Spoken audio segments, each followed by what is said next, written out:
All right. And now I'm going to read Whitman's Wild Great-Grandchildren.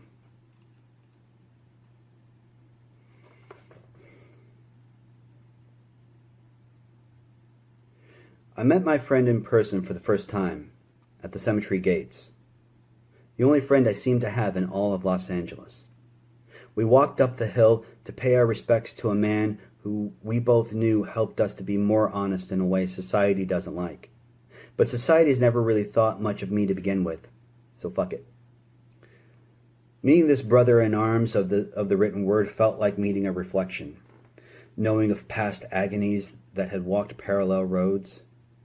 We paid our respects to Hank, shared the crazy stories that made us who we are, and gave each other space so we could each have a private moment with a gravestone.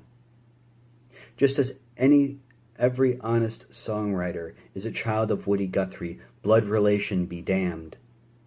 Every honest poet is descended from Bukowski, and thus they are descended from Walt Whitman.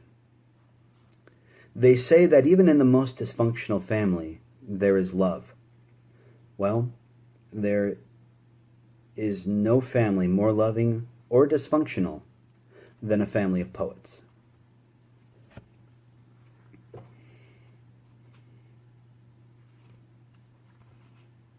And this next one is a special edition. I used to be super critical of the Star Wars special editions and any other additional changes George Lucas made to a trilogy that was, in my mind, perfect. Then one day, I sent a poem out for publication, and 5 seconds later, I saw how I can improve it. I'm not as critical anymore.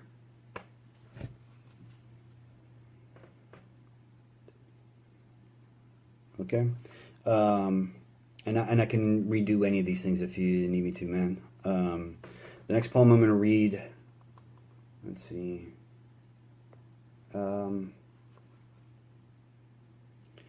is 6149.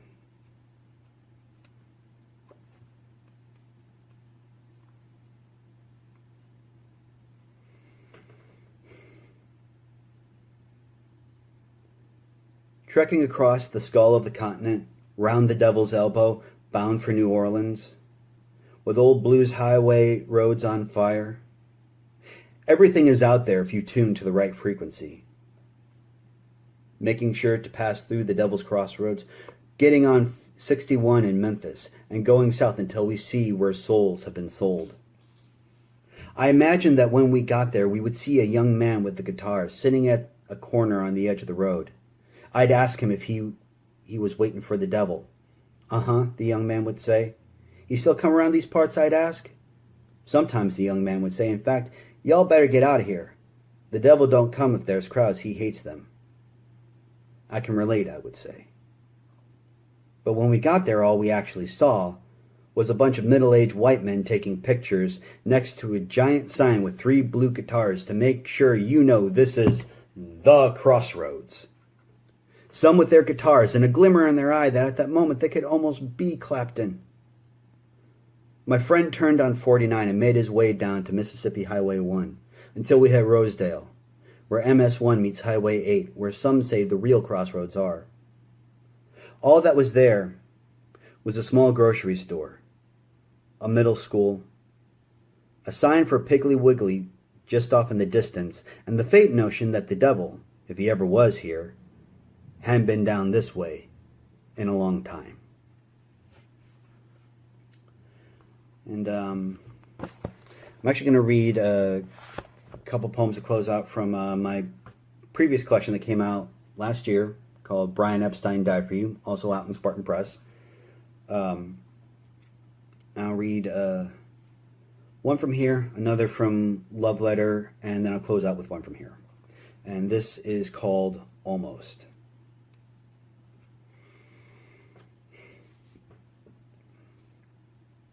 I get sick of people talking about almost, as though almost is a victory. I almost asked them out. I almost got that promotion. I almost went to that show. Okay, well, I almost just scratched my balls a few minutes ago, but I didn't. And they still itch. Yeah.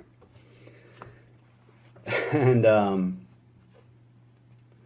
the last one I'm going to be reading from Love Letters from the Underground is a poem entitled, let's see, which one am I going to be reading? So professional here.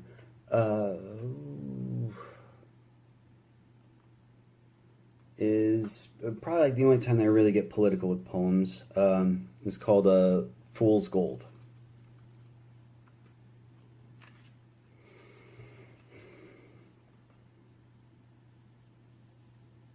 I never really understood until I went out on the road how he did it. I guess I was too far removed, even as a member of the working poor, so that I could see through the bullshit smile and the con man charisma. But now I get it. I knew he lied through his teeth, but to see the broken spirits of those who lived in those Rust Belt states, who were told those few precious words they wanted to hear for so long, it's going to be just like it was. Those factories that moved away years ago that everybody else said are never coming back, guess what? They're coming back, along with your self-respect and your ability to earn a living. To see all of those people who still hold on to that all-American unreal hope against the odds, I now see all the blind spots he was able to slither his way past, especially when the other candidate didn't even bother to give those people the time of day. I saw him make those promises on TV, but I guess since my livelihood never depended on a factory belt, I never understood how precious those words could be to some. So now, 3 years later, like tired old miners after a gold rush, those who believe the lies are only left with fool's gold, digging their heels in to believe that it is the real thing, because everybody wants to live a lie, but nobody wants to be the fool. And going to read two more from this. I'm going to close out. This was from a trip that I went out to San Francisco and Los Angeles, and it is entitled California Feeling.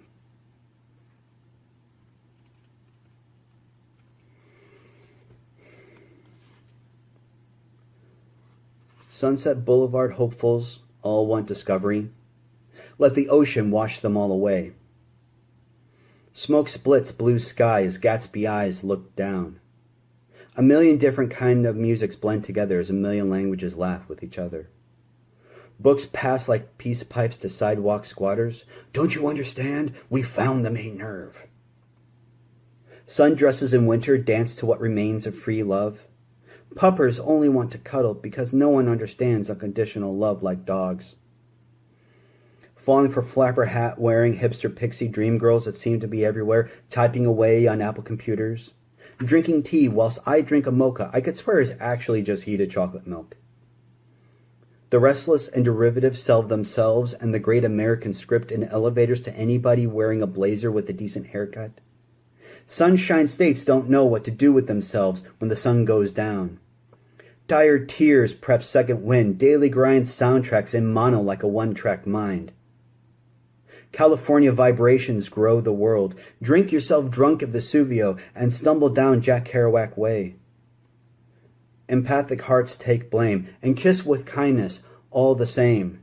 Without love, the world is just another place. Thank you. And I'm going to close out on a super short one, just because I always like closing out on this one, and it's called Quick Thought number 4,097. I'll just go ahead and say it. White people scare me when Sweet Caroline comes on. Yep. Dude, that's all I got. I hope you can... We really appreciate Daniel Wright coming and sharing